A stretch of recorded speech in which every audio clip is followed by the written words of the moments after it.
हरे हरे महादेव। मुई एना जाऊचे शिव मंदिर। एटा रियल जगह झरना रे बाहर जी एटा मंदिरटा शिव मंदिर रे पानी पूरा कितनी सफा। वाह वाह वाह कि नाइस। लोक मैंने जानी ना ये मंदिर अच्छी कहीकि झरना रे शिव मूर्ति सृष्टि आउ रियल अच्छी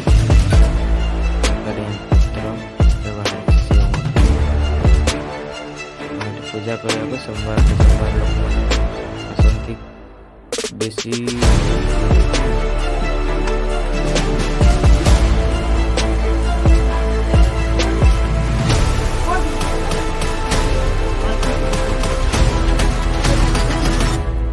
पानी पूर्ण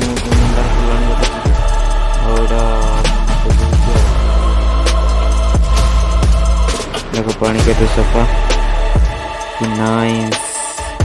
मैं आगे हाथ देली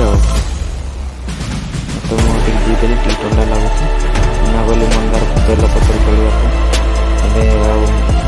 मंदार फूल बेल पत्र सब